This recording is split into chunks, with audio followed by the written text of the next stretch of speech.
Hello to the Peacemaker 786, who is a Muslim, and what a lovely little ironic name that is, the Peacemaker. Um, the Muslims aren't exactly like the Buddhists, are they? The Buddhists, I believe, have had only one or maybe two wars. Um, the Muslims, basically, their whole religion was founded on war. It wouldn't be one of the biggest religions of the world today if it wasn't for war. That's what happened after Muhammad died. They became warriors and they overtook Persia and they overtook every country they could and converted them all to the new faith. What a way to go, eh? What a peaceful, lovely religion.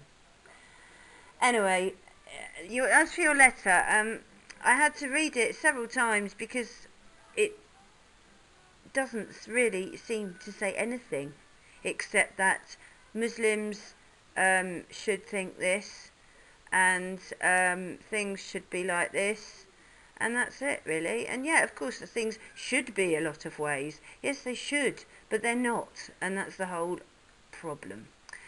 I have had more abuse and harassment of a sexual nature from Muslim men than from any other group of men, and I'm not scared to say that. Okay? Including nearly being raped by one. In my hometown, I used to walk down the street and be hissed at, be muttered at, whispered at, asked to follow them. Generally, things that no British man in their right mind would do. And it used to really piss me off, especially as I felt like I couldn't do anything about it, because if I did, I would be accused of being racist. So that's how it was. I was a bit younger then, and I'm older now, and I don't take any shit. Also, I don't live in Britain anymore. I live in Spain, where things are a bit different. The Spanish men are a bit different, and the Muslims here, who, like in England, are mostly Moroccan, or where in England I lived anyway. The Moroccans here don't behave like that to women. They seem to know their place a bit more. Their place being that you treat women, even if they're not of your own faith, with respect. Anyway, back to your letter again. You go on and on and on and on and on and on and on about social cohesion, societal cohesion, and I don't really know what you're saying. You say that hatred for foreigners, even those who are full members and citizens of society, will always prevent true social cohesion. Well, yes, I think that's pretty obvious, isn't it? And then you go on to say, Islam has wiped that disease away with one verse that indicates wherein one's true worth lies. God has said, O mankind, we have created you from a man and a female and made you into nations and tribes, that you may know one another. Verily the most honourable of you with God is that who has piety and God consciousness. Verily God is all-knowing, all-aware. Well, I'm not going into that argument about how God cannot be all-knowing, cannot be all-aware, and cannot be all-powerful, but many atheists have done that one on YouTube, so I won't bother. So that's wiped that disease away, has it? Has it? Well, sorry, I don't really see any evidence of it.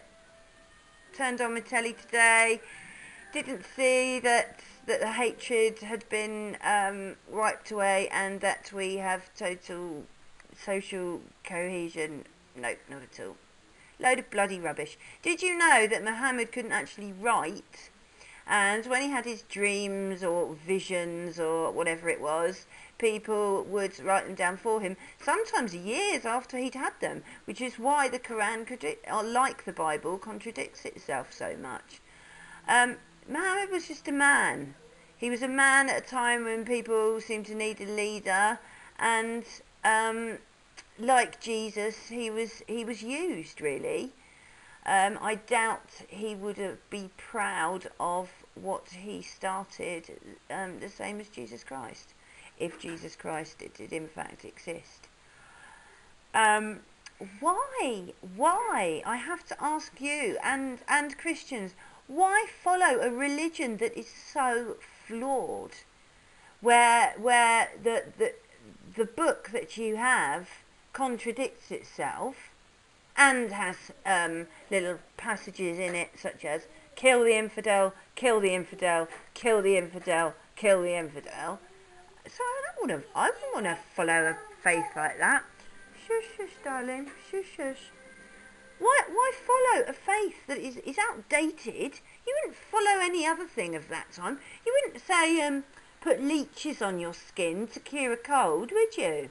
No. Well, why follow a religion that's even older than that practice? It's absurd. Absolutely absurd. Anyway, I think I'm probably going over my time. That's my answer to you. You said please watch the video below, but you didn't include a link, so I couldn't do that. But really, your letter has said absolutely nothing, except things should be like this, and that you think that Muslims have got it cracked as far as treating people the same. Well, I'm telling you, they haven't. They're probably the worst. I find that if you look honestly, most religious groups are prejudiced. Yeah, they think that they are right and that everyone else is wrong, and that, my friend, is why religion never works. If you think you're right, you're wrong, and that's as far as it goes. Okay, lots of love. I've got no clothes on at all because I sort of wanted to get as far away as the way you make your women dress, or the way they make themselves and each other dress, because I don't know if you know this, the underdogs, which Muslim women are underdogs, fight amongst each other and keep each other down. That's why the jihab and the veil are worn. But things will change. Anyway, bye bye.